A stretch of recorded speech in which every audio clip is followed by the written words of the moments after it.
Takže ahojte, moje meno je Karin. Dnes na tému svalová hmota, dá sa nabrať, nedá sa nabrať, či vôbec, ako dlho to trvá, či je rozdiel medzi mužmi, ženami, čo všetko preto treba urobiť. No, uvidíme. Bližšie nám o tom povedia Robo a Pali. Čaute. Ahojte. Čaute. Dneska sa budeme trošku baviť o strave, o našich začiatkoch. Chcel by som začať ako vlastne tým, že keď to celé vzniklo, kedy sme začali cvičiť a podobne. Ja cvičím trošku dlhšie, približne asi 18 rokov. Samozrejme nebolo to vždycky také, že išli sme na 100%. Začalo to, mal som vtedy asi 50 kg. Tie začiatky boli úplne iné, úplne inak sa cvičilo, úplne iné možnosti boli.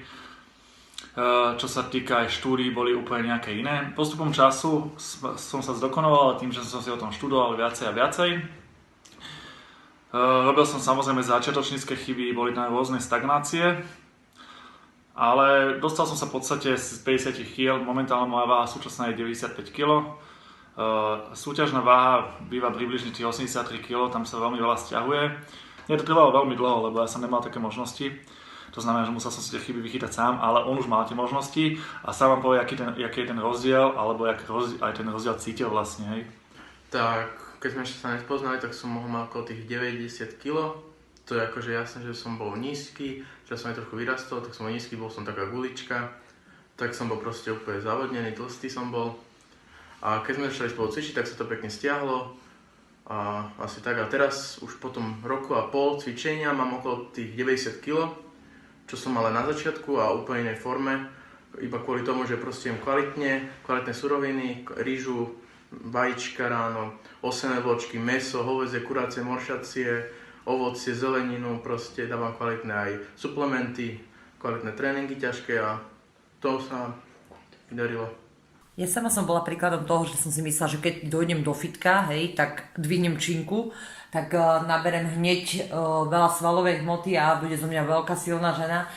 Tak to nefunguje, pretože je to mýtus, tak skús to trošku opísať, ako to naozaj v reáli je. Keď by to tak fungovalo a nefunguje, samotní chlapi majú problém nabrať svaly, hej, keďže svaly sa naberajú roky, v princípe strašne.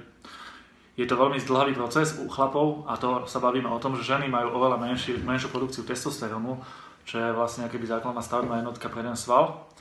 Takže chcel by som každý žene povedať, že nemusí sa báť aj pri ťažších váhach, určite veľké svaly ma nebude za krátku dobu. Čiže hlavný rozdiel teda medzi chlapmi a ženami je ten, že naozaj ten testosterón je oveľa nižší, takže nemusia sa vôbec bať, hej, tým, že produkujú estrogen, tak sú v pohode. Možno trošku zabrneme do kontroverznej témy, čo je doping, ale chceme vlastne povedať to, že určite je rozdiel, keď niekto chce nabrať svalovú hmotu a ide naturálnou cestou, ako keď pritom používa vlastne nejaké dopingové látky, takže skúsme nejaký váš pohľad na vec, ako to vnímate vy, naturálni kulturisti. V dnešnej dobe sa veľmi často s tým stretávame, často v pozitívnom, často v negatívnom zmysle.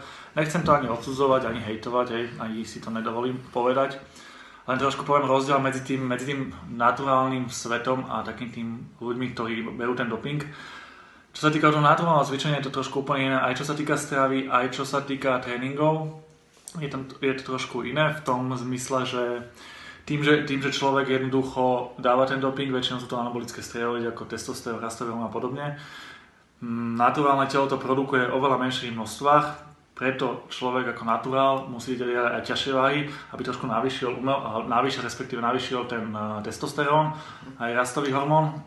Človek, ktorý dáva tie anabolické steroidy, má to, nepovedal by som, že jednoduchšie, ale môže sa zamerať kľudne na menšie váhy, na trošku ten pumping a stačí ten sval prepumpovať, pretože ten testosterón, ktorý má v tele, si vie umelo navýšiť, tým pádom aj ten nárast tej svalovej hmoty je rýchlejší a väčší. Hej. Samozrejme, potom je tam trošku problém, keď sa to dá preč alebo sa to vysadí, je tam zase úbytok svalovej hmoty. Ale nechcel by som nejako do toho vypáliť, pretože nechcem to ani odsudzovať.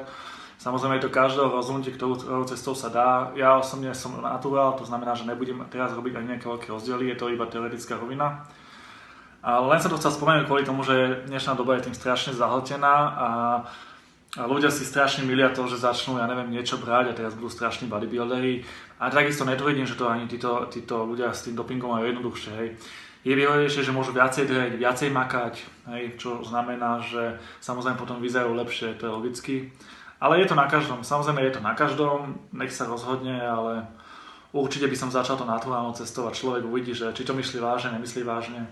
Ale nemyslím si, že človek, ktorý jednoducho nejde súťažiť, nemá nejaké vyššie ambície, vôbec doping by mal brať do ruky. To je podľa mňa taká nejaká minulá predstava o tom, že rýchle naberiem svaly. Tak to nefunguje jednoducho. Tak chceli sme vám objasniť, ako to funguje nám.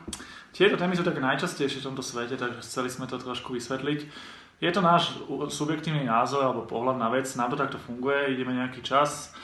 Ak by možno aj vám to bude fungovať, verím, že áno, lebo sú to také základné princípy cvičenia, takže skúste to, vyskúšajte, pokiaľ by ste mali nejaké ďalšie otázky, sme tu, kľudne píšte a vidíme sa v ďalšom videu. Čaute. Ďakujem vám, chalani, za váš čas a za vaše užitočné informácie. No a mne neostáva nič iné, iba sa s vami rozlúčiť a dúfať, že sa vám video páčilo. Ak máte akékoľvek otázky, kľudne dole do komentov, pretože robíme to pre vás. Tešíme sa na vás pri ďalších videách. Čaute.